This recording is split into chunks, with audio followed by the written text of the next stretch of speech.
Buenas tardes, iglesia, ¿cómo están? No sé cuántos de ustedes recuerden una famosa serie amada y odiada por muchos, una serie colombiana llamada Padres e Hijos. ¿Sí la recuerdan? Padres e Hijos arrancó en el año de 1993 y estuvo en el aire por 16 años y 3 meses. Cualquiera de nosotros tuvo algún tipo de contacto con esta serie, no importa si son jóvenes, si son adultos, si son abuelos, en algún momento de estos 16 años vimos los capítulos. Y yo creo que lo que generaba como el amor y el odio de esta serie es que veíamos capítulos súper chéveres donde se conocieron, se enamoraron, se casaron, tuvieron hijos, pero eran unos capítulos aburridos de las mismas peleas de siempre, generación tras generación, ¿no? O sea, conocimos a la bisabuela, a la abuela, al nieto, al bisnieto, y entonces había capítulos no tan emocionantes. Ahora, si nos ponemos a pensar cuál era el objetivo de la serie, finalmente era representar el día a día de una familia colombiana, y yo creo que lo que generaba a veces que no nos gustara tanto es porque confrontaba nuestra realidad. La prédica de hoy se llama Padres e Hijos, no se les va a olvidar nunca. Y le puse este nombre porque esta relación también es como la serie. Es una relación de amor y odio, de días muy emocionantes, de días un poco aburridos, con la diferencia que no podemos apagar el televisor ni cambiar de canal. O sea, es nuestra familia. Y hoy vamos a analizar 3 cosas que si las trabajamos nos pueden ayudar a llevarnos mejor, pero también si las descuidamos pues vamos a estar en serios problemas. A mí me impacta que a Dios le interese la relación de padres e hijos. Tanto en el Antiguo Testamento como en el Nuevo Testamento Dios dio una promesa, y es que su palabra haría volver el corazón de los padres a los hijos y el de los hijos a los padres. Pero todos sabemos que no siempre es fácil que estos dos corazones se unan. Por eso vamos a estudiar una familia y sobre ella vamos a aprender estas 3 áreas que nos pueden acercar o nos pueden alejar. Vamos a estudiar la familia de Jacob. Entonces, mientras yo les leo la historia, les voy a pedir que ustedes usen su imaginación y traten, ¿sí?, de visualizar de alguna manera lo que está viviendo esta familia. Arrancamos en Génesis capítulo 37. Esta es la historia de Jacob y su familia. Cuando José tenía 17 años, apacentaba el rebaño junto a sus hermanos, los hijos de Bilhá y de Zilpá, que eran concubinas de su padre. El joven José solía informar a su padre de la mala fama que tenían estos hermanos suyos. Israel amaba a José más que a sus otros hijos, porque lo había tenido en su vejez. Por eso mandó que le confeccionaran una túnica especial de mangas largas. Viendo sus hermanos que su padre amaba más a José que a ellos, comenzaron a odiarlo y ni siquiera lo saludaban. Cierto día José tuvo un sueño y cuando se lo contó a sus hermanos, estos le tuvieron más odio todavía, pues les dijo: préstenme atención que les voy a contar lo que he soñado. Resulta que estábamos todos nosotros en el campo atando gavillas, de pronto mi gavilla se levantó y quedó erguida, mientras que la de ustedes se juntaron alrededor de la mía y le hicieron reverencias. Sus hermanos replicaron: ¿de veras crees que vas a reinar sobre nosotros y que nos vas a someter? Y lo odiaron aún más por los sueños que él les contaba. Después José tuvo otro sueño y se lo contó a sus hermanos. Les dijo: tuve otro sueño en el que veía que el sol, la luna y las 11 estrellas me hacían reverencias. Cuando se lo contó a su padre y a sus hermanos, su padre lo reprendió. ¿Qué quieres decirnos con este sueño que has tenido?, le preguntó. ¿Acaso tu madre, tus hermanos y yo vendremos a hacerte reverencias? Sus hermanos le tenían envidia, pero su padre meditaba en todo esto. El primer problema que tiene esta familia de Jacob es un problema de comunicación, tanto en lo que se dicen como en lo que no se dicen. El problema de este papá es su comunicación en su hijo menor. El único hermano de sangre por parte de papá y mamá de José es Benjamín. Benjamín es el menor, Benjamín no está pastoreando ovejas. Pero lo que siempre empezamos a ver en esta historia bíblica es que Jacob delega en José que cuide a sus 10 hermanos mayores. Si él quería saber cómo se portaban sus hijos mayores, ¿no sería más fácil que él mismo hablara con ellos? ¿No les parece? Pero vemos que aquí genera un rol de responsabilidad en su hijo menor y envía la comunicación a través de él. O sea, Jacob tiene problemas de comunicación con estos 10 hijos. Pero lo más impresionante es que también tiene problemas de comunicación con José y no le ayuda en el rol para mediar en el conflicto con sus hermanos. Un ejemplo está en el versículo 13 al 14. Vemos nuevamente la delegación que hace Jacob frente a José. Tus hermanos están en Siquén apacentando las ovejas. Quiero que vayas a verlos. Está bien, contestó José. Israel continuó, vete a ver cómo están tus hermanos y el rebaño y tráeme noticias frescas. La expresión de afecto, la expresión de comunicación hacia los 10 hermanos de José era muy poca. Y para completar el rol que le bota, que le delega Jacob, es un rol donde sencillamente quiero que tú seas el sapo de la casa. Tú vas y me traes noticias frescas. ¿A ustedes les gustaría que les pasara eso? No es nada chévere. Pero estos 10 hijos vivieron el día a día con José enfrentándose en ese rol. Ahora, Jacob también tiene problemas con José. Nosotros siempre podríamos pensar que la distancia era solo con los hijos mayores, pero con José hay un problema también de comunicación. Este papá no sabe expresar afecto a su hijo. Él no lo abraza, él no le dice me siento orgulloso de ti. La manera como Jacob le expresa amor a su hijo José es a través de un regalo, de la túnica. Muchas veces nosotros recibimos amor a través de cosas. Entonces yo siempre digo que es amor de contrabando. Entonces nos dan plata, nos dan ropa, nos dan regalos, ¿sí? Nos dan 3 tazas de ajiaco al mediodía y es la manera como uno medio interpreta que lo quieren. Ahora, las túnicas no son suficientes para llenar nuestros faltantes. La túnica que recibió José no tapó el vacío que él tenía como hijo. No le generó ni la autoestima ni la seguridad que él necesitaba. Por eso es que vemos que día a día José se despierta con sus hermanos, se sientan alrededor de la mesa del comedor y vemos una necesidad de aprobación permanente en José. Todo el tiempo lo vemos a él alzando la mano diciendo, ay hermanos, papás, es que me soñé con esto. Y él empieza a ganar aprobación, pero el efecto que recibe es todo lo contrario. Como leímos, las veces que él contó los sueños que Dios le daba, generaba más rechazo y más envidia de los hermanos.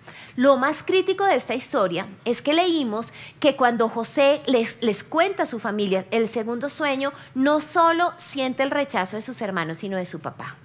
La pregunta que yo me hice fue, si este papá lo quería tanto, si este papá lo sobreprotegía, ¿por qué recrimina a José cuando escucha el sueño?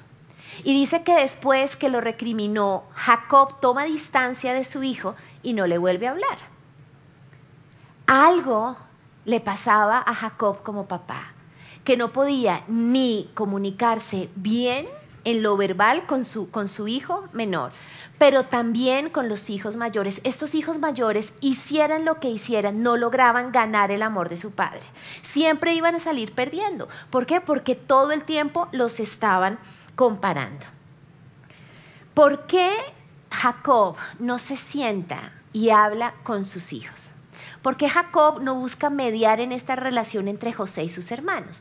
¿Por qué Jacob, sabiendo lo que pasa, ¿sí?, sencillamente toma distancia y no hace nada?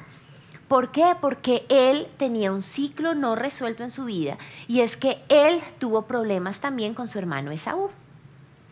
Jacob es hijo de Isaac y Rebeca. Isaac y Rebeca tuvieron a 2 mellizos, a Jacob y a Esaú. La Biblia nos cuenta que cuando Rebeca estaba esperando a sus mellizos en la panza y estos mellizos empezaban a moverse, ella se desesperaba, y cuando fue la hora del parto, Esaú nació primero, y la Biblia nos cuenta que Jacob nace agarrado del tobillo de Esaú porque él quería ganar, pero Esaú se le adelantó, entonces ni modos, y desde ese momento empiezan a pelear. Ustedes leen la historia de estos 2 hermanos y fue una historia de mucho conflicto. Algo pasó en la crianza. Ahora, ¿por qué tuvieron problemas? Porque Jacob y Esaú nacen en un hogar donde papá y mamá no tienen unidad en la visión. Rebeca es una mujer que no respeta a Isaac, no se somete a él. Llegó al punto de enseñarle a Jacob a mentir para engañar a su esposo y ganar una bendición que le correspondía a Esaú. Jacob era el hijo consentido de mamá, Esaú era el hijo consentido de papá. No solo eso generaba un problema de pareja que estaba afectando la crianza de sus hijos, sino que, como lo vemos en Génesis 25, pareciera ser que Rebeca tuviera tendencias depresivas. La Biblia nos cuenta que cuando estaban moviéndose mucho estos mellizos en la panza, ella hizo la siguiente declaración. Ella dijo: prefiero morir a tener a estos 2 hijos. Para que una mamá confiese ese tipo de cosas, seguramente se debe a que hay cosas emocionales que no ha resuelto. Entonces, imagínense esta historia familiar. No solo hay problemas entre estos papás, sino que esta mamá desde el embarazo está proclamando algo no resuelto en su área emocional. Y Isaac, como padre, también tiene problemas. Yo sé que todos tenemos la imagen de Isaac, el hijo de Abraham. ¿Recuerdan la historia? Abraham y Sara desean ser padres, no logran quedar embarazados y esperan años hasta que por fin llega Isaac. Obviamente Isaac iba a ser el niño consentido de la casa y fue el niño consentido también de la mamá. Lo chistoso de esta historia es que fue tan consentido que se amañó tanto en la casa que en Génesis 25 leemos que Isaac llegó a los 40 años y todavía no se había casado y vivía con sus papitos. Imagínense eso, ¿sí? En este tiempo, si yo me encuentro con un man de 40 años soltero, yo digo, bueno, aquí hay que resolver el tema, ¿cierto? O sea, uno empieza a sospechar cuál es el rollo del man. Pero les quiero decir algo, si esto nos estresa un poquito en esta época, en la época de Abraham, esto era delicadísimo. Ellos se casaban muchos años antes. Isaac era un hombre pasivo, tan pasivo que la Biblia nos dice que fue Abraham el que contrató a un siervo y el siervo le buscó la esposa a Isaac a los 40 años. Patético, ¿listo? Hombres solteros, por favor, renuncien. No soy Isaac, no soy Isaac. Bueno, o sea, aquí hay un problema terrible, ¿sí? Pero entonces nosotros decimos, pero ¿por qué Jacob no es capaz de mediar entre José y sus hermanos? ¿Por qué Jacob no hace algo en la relación con su familia? Es que no puede hacerlo. ¿Por qué? Porque no supo llevarse bien con Esaú. Viene de una familia donde hay conflictos también entre sus padres. No tiene la manera de hacerlo. Hay una ley espiritual que todos tenemos que afrontar cuando estamos en autoridad, y eso significa cuando somos padres o cuando somos líderes. Y es que Dios, cuando somos autoridad, nos entrega una llave que encierra o da libertad a nuestros hijos y a nuestros discípulos. Nosotros no nos multiplicamos en lo que sabemos, nos multiplicamos en lo que somos. Jacob no pudo levantar a José y a sus hijos en una crianza sana porque, a pesar de ser una familia conocedora de la ley, yo quiero que dimensionen quién es Jacob. Jacob se sienta alrededor de una mesa del comedor con sus hijos y les enseña la ley. Era una familia temerosa de Dios, era una familia que amaba a Dios, que guardaba la ley. Pero en la humanidad de Jacob, sus ciclos no resueltos, las cosas que él no sanó, esas puertas que él no entró para sanarlas, generó una desventaja en la crianza. Y él no pudo abrir la puerta para que sus hijos fueran libres y atravesaran al otro lado. No podía hacerlo. Y a veces esto nos pasa cuando asumimos como padres de familia que el venir a la iglesia nos asegura una seguridad y una buena autoestima en nuestros hijos. Que el que todos vengamos a culto, el que el niño esté en su presencia kids, el que los jóvenes estén en grupos conexión, ya nos hace inmunes. No es así. Jacob se confió en que se iba a multiplicar en todo lo que sabía de Dios. Pero ¿en qué se multiplica en sus hijos? En lo que es él. Así como él se multiplicó en lo que venía de su familia, generación tras generación. Hace un tiempo conocí la historia de una mamá que cuando era joven y estaba en la adolescencia sufrió de depresión profunda. Hoy en día es una mamá que tiene hijos grandes, pero su hija atravesó por una situación un poco difícil y empezó a sufrir de depresión. Una niña físicamente hermosa, llena de dones, en la universidad le va de una manera increíble, tiene un muy buen promedio universitario, nunca médicamente venía con antecedentes o con cosas que nos hicieran pensar que había una tendencia a la depresión. Pero cuando enfrenta la crisis empieza a deprimir. Tanto fue la crisis que ella tuvo que ir al psiquiatra y está siendo medicada y soportada por la parte médica. Nosotros, cuando nos llega el caso y empezamos a pastorearlo y a mirar cómo podemos trabajar en equipo con el psiquiatra, nos empezamos a dar cuenta que esta mamá también sufría de depresiones en su adolescencia. Pero nos damos cuenta que cuando le decimos a la mamá que necesitamos trabajar en ella, esta mamá dice, no lo veo importante. Lo que pasaba cada semana y cada noche, cuando su hija se encerraba en su habitación a llorar, es que esta mamá llegaba con todo el amor del mundo, tratando de ayudar a su hija, entraba a su habitación, la abrazaba y las dos se ponían a llorar. La mamá llegó a dejar de comer igual que su hija. Cuando yo no uso como figura de autoridad, sea mamá, papá o líder, la llave para buscar mi sanidad, mis ovejas tienen un tope y mis hijos también. Esta niña no va a ser totalmente libre hasta que su mamá use la llave y rompa el patrón que en ella está para que le ayude a ella a cruzar al otro lado. ¿Se ha puesto a pensar qué tendencia se ha repetido de generación en generación? Y tal vez qué es eso que usted lucha porque ve en su hijo el mismo patrón, el mismo hábito, la misma reacción en su hija y tal vez usted sea el tope. Aún como líderes nos tenemos que preguntar eso. ¿Qué hace que mi oveja ya esté, mejor dicho, esté en el límite ya para cruzar al otro lado y no logremos la meta? ¿Será que somos el tope? Porque si nosotros no buscamos nuestra libertad, ellos no van a poder cruzar hacia la libertad que Dios también les tiene a ellos. Existía un faltante generacional en la familia de Jacob y eso generó topes para que estos padres se llevaran bien, obviamente, con sus hijos. Ahora, no solo es suficiente examinar nuestra comunicación verbal y también lo que no decimos en casa, sino también cómo expresamos el enojo en nuestra familia. Efesios 4:26 dice, airaos pero no pequéis. Un escritor y periodista norteamericano escribió hace un tiempo lo siguiente, habla cuando estés enojado y pronunciarás el mejor discurso que lamentarás toda tu vida. Detrás de muchas relaciones de padres e hijos hay una mala ira controlada. Si hay algo que empeora la relación en casa es cuando reaccionamos en ira. Un día Jacob le dice a José una vez más que vaya a examinar si sus hijos mayores se portan bien. Ese día hay una reacción en ira en estos 10 hermanos. Génesis 37 a partir del versículo 37. José siguió buscando a sus hermanos y los encontró cerca de Dotán. Como ellos alcanzaron a verlo desde lejos, antes de que se acercara, tramaron un plan para matarlo. Se dijeron unos a otros, ahí viene ese soñador. Ahora sí que le llegó la hora, vamos a matarlo y echarlo en una de esas cisternas y diremos que lo devoró un ángel salvaje y a ver en qué terminan sus sueños. Cuando Rubén escuchó esto, intentó librarlo de las garras de sus hermanos, así que les propuso, no lo matemos, no derramen sangre, arrójenlo en esa cisterna en el desierto, pero no le pongan mano encima. Rubén dijo esto porque su intención era rescatar a José y devolverlo a su padre. Miren esta última parte. Cuando José llegó a donde estaban sus hermanos, le arrancaron la túnica especial de mangas largas, lo agarraron y lo echaron en una cisterna que estaba vacía y seca. La reacción de odio y de ira de estos 10 hermanos no nace ese día.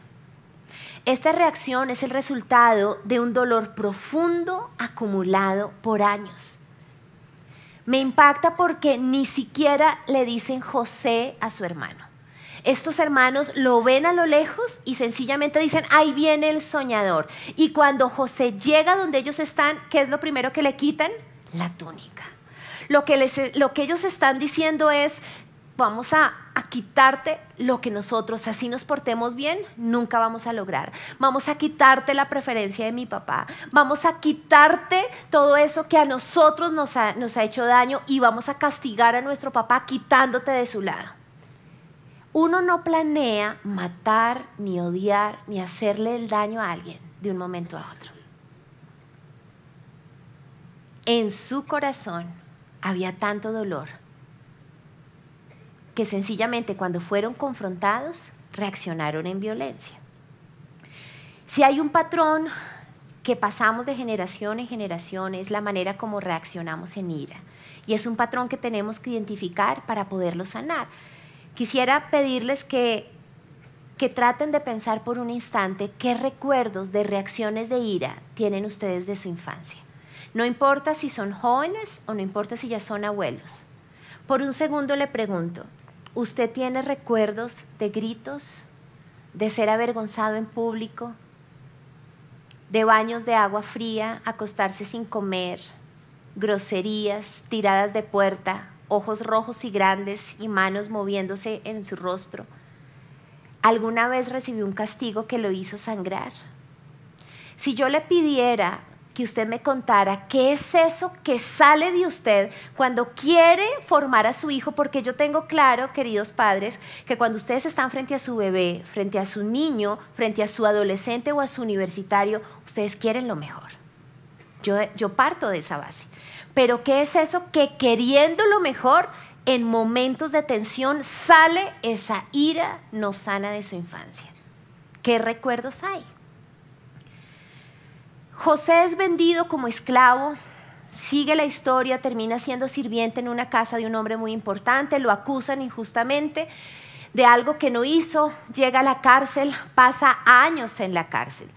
De repente el faraón tiene un sueño y necesita que alguien lo interprete, y alguien que conocía a José en la cárcel dijo, hay un hebreo que es un duro en interpretación de sueños. Cuando José interpreta el sueño, termina siendo, por su gran sabiduría, nombrado como el segundo al mando de Egipto. Entonces ya no es el joven de 17 años con sus hormonas que vimos hace un rato. Este es un señor adulto, ¿sí?, que ya tiene todo el poder, toda la plata, y es el duro en Egipto. Mientras él está en un mundo de abundancia, su familia está pasando hambre porque llegaron 7 años de escasez. José había ahorrado y en Egipto había alimento, donde vivía su familia no. Entonces estos 10 hermanos viajan a Egipto para comprar trigo y comprar alimento para no morirse de hambre. Lo que ellos no saben es que estos se van a encontrar con su hermano, que es el dueño de todo el trigo y de todo el alimento. Les voy a leer lo que ocurre en Génesis 42, porque en ese momento estos hermanos ven a José, pero no lo reconocen. ¿Saben por qué? Porque José tiene peluca, pestañina y delineador, ¿sí? Él es faraón.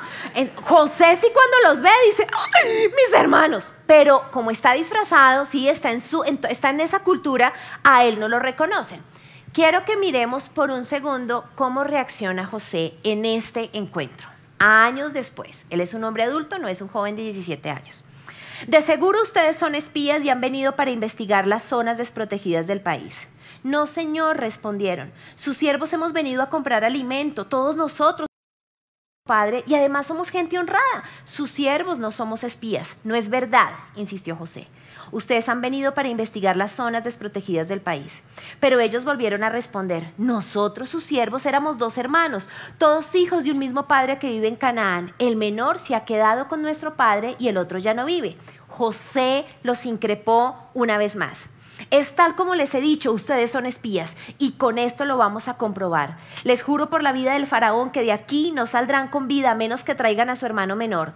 Manden a uno de ustedes a buscar a su hermano. Los demás se quedarán en la cárcel. Así sabremos si es verdad lo que dicen, y si no es así, por la vida del faraón ustedes son espías. José los encerró en la cárcel durante 3 días. ¿Dónde quedó José, el sapo? El que se portaba bien, el que todo era súper, mejor dicho, con amor y con paciencia. No existe. José es un hombre adulto, casado, es papá de 2 hijos en este momento de su vida. Tiene la plata del mundo y el segundo lugar más importante en todo Egipto. Pero cuando es confrontado con el dolor de su pasado, reacciona en ira, resentimiento y venganza. Los manda 3 días a la cárcel. ¿Por qué? Porque el tiempo no cura las heridas. Ni el poder, ni la plata, ni que te hayas casado y hayas dicho, yo ya salí de la casa de mis papás, ya tengo mi propia casa. Cuando José ve a sus hermanos, su ira reacciona. Les pregunto algo, ¿será posible que esa reacción de ira que usted está viendo en este tiempo en alguien de su casa, en un hijo, en su papá o en alguien de su familia, ¿será posible que se deba a que usted primero sembró en él violencia? José reacciona por las semillas de violencia recibidas años atrás cuando sus 10 hermanos le quitan la túnica. Tú no reaccionas así de un momento a otro. ¿Será que eso que nos está afectando en casa en este tiempo se debe a que sembramos algo años atrás, meses atrás? Lo tercero que necesitamos trabajar en casa lo he llamado desarrollar ojos de fe, y me baso en Hebreos 11:11, que dice que la fe es la garantía de lo que se espera y la certeza de lo que no se ve. Hace muchos años, cuando yo arranqué mi proceso de sanidad y de restauración, Dios me enseñó algo, porque yo quería mejorar mi relación como hija con mis padres, mejorar mi relación con mi hermano y aún conmigo misma. Yo necesitaba poder amarme más para poder honrar a papá y a mamá y tener una mejor relación en casa. Después lo puse en práctica cuando tuve la bendición de empezar a ser líder y a cuidar a mis ovejas, y hoy en día también lo aplico en mi relación con mi esposo. Y es que Dios a mí me enseñó algo frente a los ojos de fe, porque cuando yo miro al otro con el cual a veces tengo problemas, desde mi humanidad es muy difícil tener fe. Yo voy a ver lo que falta, yo voy a ver la debilidad, yo voy a ver la deshonra, yo voy a ver lo que no hay. Pero en oración yo le decía, Señor, dame tus ojos de fe. Y Dios siempre me regaló unas gafas como estas. Entonces, cuando yo en oración le decía, Señor, es que lo que veo es terrible, dame ojos de fe, ¡pum! Dios me ponía estas gafas. Y son unas gafas cuyos lentes son la sangre del Señor. La sangre del Señor representa el amor y el perdón que Dios tuvo primero conmigo. Yo recibo de gracia para dar de gracia. Entonces, cuando yo miraba los conflictos de papá y mamá, cuando yo miraba lo que a mí me costaba amarme aún a mí misma, yo decía, Señor, necesito ver lo que tú estás viendo, necesito creer, ayúdame. Y su sangre es lo que me ayudaba. ¿Por qué? Porque es necesario mirarnos a través de los ojos de la cruz, y eso significa perdonar. Necesitamos perdonar. ¿Por qué? Porque Dios nos perdonó primero. Finalmente, estos hermanos se van por Benjamín, el hermano menor, y lo traen. Se da un nuevo encuentro con José, y aquí hay un agravante complicadísimo, y es que no solo vuelven a tener miedo, sino que yo me imagino que ellos pensarían, ¿qué va a pasar con nuestro hermano? ¿Qué tal que Benjamín se quede acá? Tenían mucho miedo. José sigue con su peluca, sigue en medio de su confrontación, y se da la siguiente escena, Génesis 45. José ya no pudo controlarse delante de sus servidores, así que ordenó que salgan todos de mi presencia. Ninguno de ellos quedó con él. Cuando se dio a conocer a sus hermanos, comenzó a llorar tan fuerte que los egipcios se enteraron y la noticia llegó hasta la casa del faraón. Quiero que trate de imaginarse esta escena. Llegan todos los hermanos. José ahora no solo ve de nuevo a sus hermanos, sino al menor, al que era hermano de sangre por papá y mamá, realmente de sangre por ambas líneas familiares, y lo ve y los ve a todos y dice, déjenme a solas, y se van todos sus sirvientes, y en ese momento empieza la mayor confrontación de su vida. ¿Qué dice la Biblia? Que se dio a conocer a sus hermanos. ¿Saben qué hizo? Hizo esto, se quitó la peluca, se quitó el delineador, y sus hermanos dijeron, no puede ser, José está vivo, José no está mal, ahora es el dueño de todo lo que nosotros necesitamos. Imagínense la reacción. Sigamos leyendo. Yo soy José, les declaró a sus hermanos. ¿Vive papá todavía? Pero ellos estaban tan pasmados que no atinaban a contestarle. No obstante, José insistió, acérquense. ¿Quién les dice que se acerquen? El herido, el que sufrió abuso, el que fue vendido. Él empieza a dar el primer paso. Cuando ellos se acercaron, él les dice, yo soy José, el hermano de ustedes a quien vendieron a Egipto. Pero ahora, por favor, no se aflijan más ni se reprochen el haberme vendido, pues en realidad fue Dios quien me mandó delante de ustedes para salvar vidas. Por eso Dios me envió delante de ustedes para salvarles la vida de manera extraordinaria y de ese modo asegurarles descendencia sobre la tierra. Fue Dios quien me envió aquí y no ustedes. Y abrazó José a su hermano Benjamín y comenzó a llorar. Benjamín a su vez también lloró abrazado a su hermano José. Listo, con Benjamín nunca hubo problema, ¿cierto? Miren la última escena. Luego José, bañado en lágrimas, besó a todos sus hermanos. Solo entonces se animaron ellos a hablarles. José enfrenta en medio de sus lágrimas, las cuales seguro estaban guardadas por años en una caja, y él, creyéndose adulto y papá, decía, esto ya es prueba superada, pero está ahí. En medio de sus lágrimas, él decide afrontar una Y para su familia, que es la misma que usted y yo tenemos que afrontar. Y es, ¿qué tipo de legado quiero dejar en mis nuevas generaciones? ¿Un legado de resentimiento y dolor o un legado de sanidad? Cuando José, llorando y recordando ese día que fue vendido, ese día que le quitaron, ¿sí?, la túnica, los años que vivió separado de su padre, los años que vivió como sirviente, los años que después quedó en la cárcel, todos esos recuerdos están ahí. ¿Y saben qué hace José? José se levanta y va donde Judá y llorando lo abraza y le dice, te perdono. Después va donde Dan y le dice, te perdono. Después va donde Rubén y le dice, te perdono. A sus 10 hermanos los besa en medio de sus lágrimas. Cuando él perdona a sus hermanos a través de los ojos de fe, él no está arreglando el problema entre sus hermanos. ¿Saben qué está haciendo José? Está rompiendo el patrón generacional. Él está diciendo, porque seguramente ve a sus 2 hijos, a Efraín y a Manasés, y dice, ¿se va a seguir repitiendo esta historia? Cuando él abraza llorando en medio del dolor a sus hermanos, está diciendo, y aquí se rompe la pelea de mi papá con mi tío Esaú, y aquí se rompe lo que viene desde mis abuelos, y aquí se arregla mi nueva generación. Él decide dar un primer paso y ser el primer eslabón de una nueva generación, porque él sencillamente quiere ser libre y él es quien lo decide. Les pregunto, ¿cuántos de nosotros podríamos ser hoy el José de nuestra casa?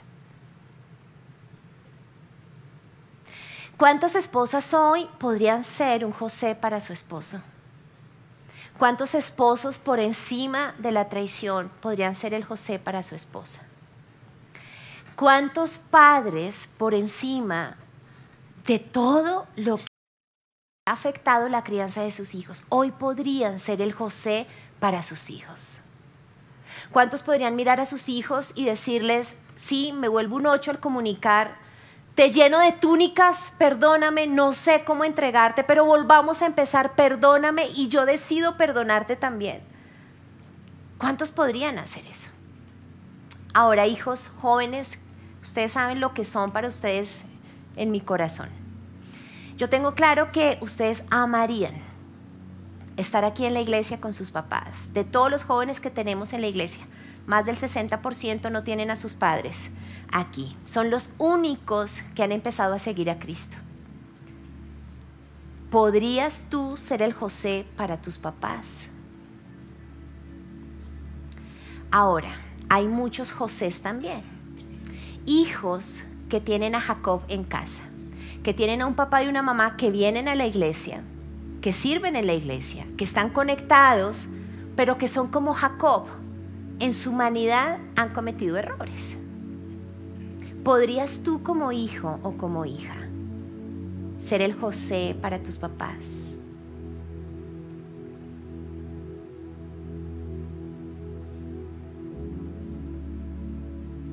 ¿En qué momento podríamos levantarnos y decidir perdonar y comenzar una nueva historia en nuestro ADN generacional? Vamos a orar. Señor, yo te presento cada corazón y familia que está aquí, Señor. Yo te presento a los Josés llenos de túnicas, pero unas túnicas que no alcanzan a cubrir su necesidad de amor. Unos Josés que tal vez han sido los juiciosos, los obedientes, pero hay faltantes que no han sido llenados de amor. Señor, yo hoy te presento estos corazones, pero hoy también quiero orar por aquellos que son los 10 hermanos mayores de José, aquellos que intentaron o intentan ganarse el amor de su papá o de su mamá y nunca lo han logrado, aquellos que quieren sentirse amados pero siempre se sienten evaluados. Yo hoy te presento, Señor, a cada papá y a cada mamá. Yo te presento a esta generación de Jacobs que quieren formar a sus hijos con la mejor intención, pero en su humanidad no han cerrado ciclos, Señor. Y hoy yo te pido que tú les recuerdes que tienen la llave para la sanidad o para la esclavitud de su hogar. Yo te pido, Padre, que hoy ellos puedan levantarse como papás y examinar qué es eso que generacionalmente está tocando su vida y buscar la salida para ellos y abrir el camino para sus hijos. Hoy yo te pido, Señor, que tú sanes nuestros recuerdos. Hoy te entrego ese recuerdo de irme a la cama sin comer, de las noches que de niño me acosté llorando, Señor, de ese silencio profundo de papá o mamá que lastimó mi alma, de ese día que alzó la voz y me golpeó, de ese día que vi el maltrato en mi cuerpo y en mis hermanos. Yo te pido, Señor, sana mis recuerdos, ayúdame con esas gafas del cielo bañadas con tu sangre, para que yo pueda ver a través de la sangre de Jesús a mi papá, para que yo pueda ver a través de la sangre de Jesús a mi mamá, para que yo pueda ver a través de la sangre de Jesús a mi esposo, a mi esposa, a mis hijos. Señor, necesito tus gafas, necesito ojos de fe para ver lo que no veo en mi humanidad, Señor, y para decidir perdonar así como tú me perdonaste a mí primero, Señor. Yo hoy te pido, dame un perdón. Permíteme levantarme hoy y ser el José, ese nuevo eslabón en casa que dice: yo empiezo a cambiar. Yo hoy me acerco, dejo de esperar que ustedes se acerquen, dejo de esperar que ustedes me pidan perdón. Hoy yo me levanto, me acerco y hoy los abrazo y decido perdonar y romper toda herencia que ha dañado nuestra casa. Señor, yo hoy te pido, sáname y sana mi familia, Señor. Yo te pido que nuestros corazones se acerquen y hoy quitamos en el nombre de Jesús toda oposición, todo rechazo, todo lo que ha dañado, toda división en esta relación de papás e hijos, Señor. Y hoy clamamos, Señor, que tu sangre preciosa medie entre nosotros, Señor. Yo te doy gracias, Dios, porque tu misericordia me alcanzó y de esa misericordia yo puedo dar también, Señor. Tu misericordia me alcanzó, tu amor eterno me salvó. Creo en ti, oh Dios. Y ahora en gratitud me postro ante ti. Veo tu gracia hasta aquí sobre mí. Fiel, fiel, fiel, fiel. Tú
cuando el sol brilló.